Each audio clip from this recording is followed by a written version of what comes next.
ልብ የሚወደው ላይ ለመቁረጥ ጊዜ የሚፈልግ ሆኖብን እንጂ አለመፈለጋችን ሳይገባን ቀርቶ አይደለም።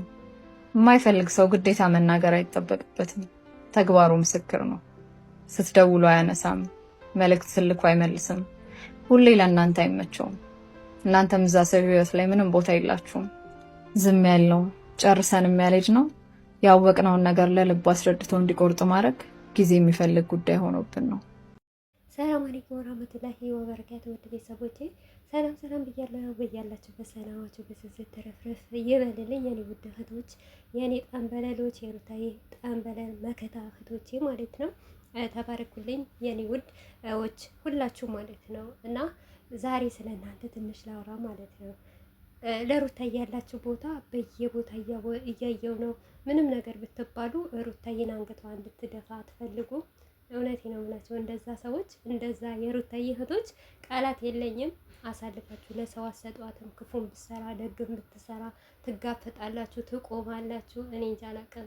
ከዚህ የበለጠ ደግሞ ለእናንተ አላህ ይቁምላችሁ። ፈጣሪያችሁ ከችግር ከጣጣ ምንም ነገር እንዳይነካችሁ ደግሞ ፈጣሪና አላህ ይጠብቃችሁ፣ ይቁምላችሁ እላለሁ።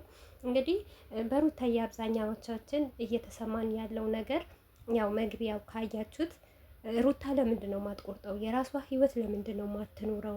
እኔ ራሱ ግራ ይገባኛል። እውነቴ ነው የምላችሁ ውድ ቤተሰቦቼ። የድሮዋ ሩታ የት ሄደች? ምን ሆና ነው? በምንድን ነው የተቀየረችው? እንደዚህ ትዕግስት ያላት እንደዚህ ደግሞ ሰው ፊት ሄዳ እሷ ያላረገችው ነገር እንድታረግና ሰዎች ደግሞ በዛ ምክንያት እሷን ዝቅ ከፍ የሚያደርጓት የሆነ ነገር ቢኖራት ነው ብዬ ለብቻ ያስባለሁ። ይህንም አስባለሁ ስላችሁ አብዛኛው ሰው ስራ የለሽም ወይ ስራ ፈተሻል ወይ የምትሉ ሰዎች አላችሁ። እኔ ለሩታ አይደለም ስራ ፈትቼ አገር ራሱ ገልብጬ ብባል አቅም ቢኖረኝ እገለብጠው ነበርኩ። ሩታን ማንነቷን ምንነቷን በቃ የሆነ በአጠገቤ ብትኖር እውነት ትልቅ ነገር እኔ ትልቅ ዩቱበር ሆኜ ወይም ደግሞ ትልቅ አላፍትና የሚኖረኝ ነገር በእጅ ሆኖ እያንዳንዳችሁ ስለ ሩታ ነገር አውጪ ብትሉኝ እንኳን ባወጣው ደስ ባለኝ ኖሮ፣ ግን እድሉ የለኝም፣ አቅም የለኝም ማለት ነው። አቅም ያለው ትልቁ አንድ አላህ ብቻ ነው እና አላህ ደግሞ ይድረስላት፣ ፈጣሪ ደግሞ ይድረስላት ነው ምለው። እና ለሩታዬ ስራ ፈቻ አይደለሁም እዚህ ጋር ማለት ነው። እኔ ስራዬን እየሰራው ነው። ነገር ግን ሩታ ትጎዳ ሴት ናት። በዛ ላይ ደግሞ አንደኛ የዩቱበር ምርጥ እህታችን በሩታ የመጣ ብዙዋችን ተዋውቀናል። ብዙዋችን እህተማሞች ከእህተማሞች አልፎ እኔ እንጂ አላቅም ፋሚሊ የሆኑ እህቶች አሉ በውስጥ ታውቃላችሁ። ብዙዋችሁ አንዳችሁ ሲቸግረን አንዳችን ይሄ ሁሉ በማን ነው? በሩታዬ የመጣ ነው። ሩታዬ ባትመጣ ኖሮ ይሄንን ነገር አይፈጠርም ነበር። ምክንያቱም በአብርሽ ነው አይደለም። አብርሽ ከዛ በፊት እኔ አላቀውምም አያቀኝም። ሩታ ስትመጣ በኋላ ነው እኔ መከታተል የጀመርኩት አብዛኛው ሰው ማለት ነው። እና ለዚህ ነገር ምን አለ መሰላችሁ የሩታዬ እህቶች ሁሉም ነገር በትዕግስት መጠበቅ፣ በሰብር መጠበቅ። የሮጡበት ነገር አሁን አብርሽና ሩታ እውነት ለመናገር ተለያይተው ቢሆን ተጣልተው ቢሆን የአብርሽና የሩታ ህይወት በመጀመሪያም ደረጃ አላማረም። ምክንያቱም በኦዲየንስ ግፊት ነበረ እነሱም እንደዚህ ለዚህ ደረጃ የደረሱት። ቀለበት አድርጉ፣ ተጋቡ፣ አንድ ላይ ሆኑ፣ የፍቅር ጥያቄዋን ተቀበላት የተባባለ ሁሉም ነገር በግፊት ነው የነበረው ማለት ነው። በራሳቸው አንድም ቀን ወስነው አያውቁም።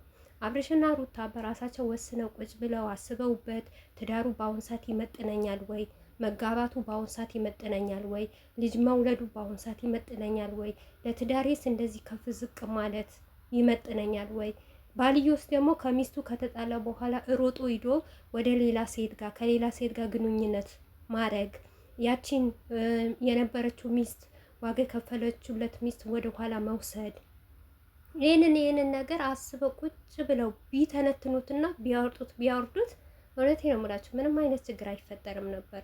ግን አሁን ሁሉም ነገር የሩጫ ነገር ስለሆነ ነው ማለት ነው።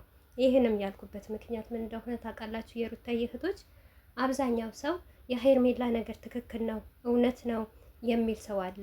ይሄንን ነገር እውነት ትክክል ከሆነ ይሄ ትዳር እመኑኝና ነገ ከነገ ወዳ ልክ እንደ ሩታና እንደ አብርሽ ትዳር ይሆናል ማለት ነው። ምክንያቱም የሄርሜላም ህይወት ልክ እንደ ሩታ ነው። እንደውም ሩታ ትሻላታለች እንጂ ሩታ እንደውም አብርሽ ስታፈቅረውና ወደድኩህ ስትለው ባለትዳር አልነበረም። ምንም አይነት ነገር አልነበረውም። ሄርሜላ የመጣችበት እንደውም ትልቅ አደጋ አለው ማለት ነው። አደጋው ምንድነው ብትሉ፣ አንደኛው ነገር ሴት ልጅ እርጉዝ ሆና እርጉዝ ሚስቱ እንደዛ እያለቀሰች ከሱ ጋር ነበረች። ሲቀጥልስ ልጅ ወልዶ አራስ ቤት ቁጭ ብላ ከሱ ጋር ነበረች። ከዛም በኋላስ ደግሞ እውነቴ ነው የምላችሁ ከአራስ ቤት ወጣ ሚስትዮ እሱ ሲለምን እሷ ታለቅስ ነበር።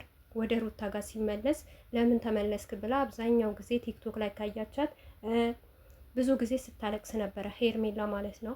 በስተመጨረሻ ግን ገና ድጋሜ ሩታ ሁለተኛ እርጉዝ ነኝ ስትል ደግሞ አብርሽ አያፈቅርሽም፣ አይወድሽም፣ ሄርሜላ ሩታ ነው የሚወደው አንቺ ቦታ የለሽም ብሎ ነገሩ ተጀመረ። አቤላ ጀመረው። ኦኬ ሁለተኛ እርጉዝ ናት ስትባል ደግሞ እርጉዝ መሆኗን እያወቀች ማጣራት ስትችል ሐኪም ቤት እንውሰዳት ይሄንን ነገር መታገስ አለብን ማለት ብላ መልስ መስጠት ስትችል ሄርሜላ ምን አረገች? ድጋሚ ቀለበት ለማሰር ሌላ ጉድጓድ ከፈተች ማለት ነው። አያችሁ ሩታ ላይ የሚሰራ ግፍ ማለት ነው። እና ሄርሜላ በምን አይነት መንገድ ነው ከአብርሽ ጋር ደስተኛ ብትሆነው? ሰውም ደስተኛ ትሆኛለሽ ሂጂበት ቀጥይበት ይላታል። ነገር ግን አላህ ዝም ይላታል። በአላህ ዘንድ ይወደዳል ይሄንን ነገር በፈጣሪ ዘንድ ይወደዳል። እናንተ ስታስቡት ቤተሰብ ማለት ነው። ኦኬ አገባት የሩጫ ማለት ነው። አንድ ቀን አብርሽ እንኳን ለሄርሜላ እውነቴ ነው የምላችሁ እንደ ፍቅረኛ ማሞች ሆነው አንድ ቀን እኔ አበባ ሲሰጣት አይቼ አላውቅም። አንድ ቀን የፍቅር እንኳን የፍቅርን ጣዕሙን ሳያውቁ ነው በኦዲየንስ ግፊት ማለት ነው። እሱም በኦዲየንስ ግፊት ምንድን ነው ሐራም። እውነቴ ነው የምላችሁ ብሰሙ በጣም ነው የምታሳዝኑት። ደሞዝ የሌላት ምን የሌላት ሰብስበው የሰውን ትዳር ለማፋታት ቀለበት በሰው ገንዘብ ተገዝቶ ይገባችሁ። አብርሽ ግን ለሩታ ቀለበት ሲያደርግ ፕሮግራሙ በመጀመሪያ ሲለብሱ ቀለበት ሲገዛ ምን የእውነተኛ ስለሆነ ማለት ነው። የውሸት ነገር የውሸት ነው። የሰው ብድር የሰው ነው። የሰው ብድር ልትበደሩ ለምንድን ነው? ተበድራችሁ እንድትመልሱ አይደል? ሄርሜላ ደግሞ አሁን በብድር መልክ ነው የሩታን ባል የያዘችው ማለት ነው። ምክንያቱም ነገ ደግሞ በእሷ ሌላ ነገር ይበድላታል፣ ሌላ ነገር ያረግባታል ማለት ነው። ይሄንም ለምን እንደሆነ ታውቃላችሁ? የተናገርኩት የሄርሜላ ደጋፊዎች በአሁኑ ሰዓት እኛ የበላይ ነን፣ እኛ ጀግና ነን፣ ከኛ በላይ ማንም የለም እያሉ ነው። የሩታ ኦዲየንሶች አንገታቸው እየደፉ ዝም እያሉ ከሩታ ጋር እየተሰባበሩ ጸጥ ብለዋል ማለት ነው።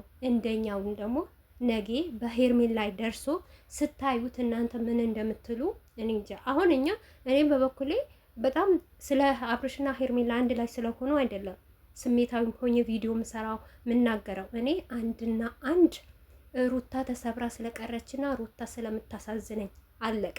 እኔ እንደኔ ነው። አላህ እሺ ብሎኝ አብርሽና ሩታ ተለያይተው ለብቻቸው ቢኖሩ ደስ ይለኛል። ምክንያቱም በአብርሽና በሩታ መካከል ምንም አይነት የትዳር ጣም የለም። አብርሽ ከሩታ ጋር ሲጣላ ሮጦ ወንድ ጋር ነው የሚሄደው። ሁልጊዜ እየሄደ እንደዚህ እየጎዳ ድራማ እያሰራት ስሟን ባልሆነ ነገር ከሚያጠፋት እውነቴ ነው የምላችሁ ግልግል ብላ ሰላም ያለውን ፍቅር፣ ሰላም ያለውን ደስታ፣ ሰላም የኖረውን ህይወት ብትኖር እኔ ደስ ይለኛል ማለት ነው። ምክንያቱም ዩቱብ ሲቀዘቅዝ ሩታ ነው መተወን የምትጀምረው እና ለውድ ቤተሰቦቼ ተምራችሁበታል ብዬ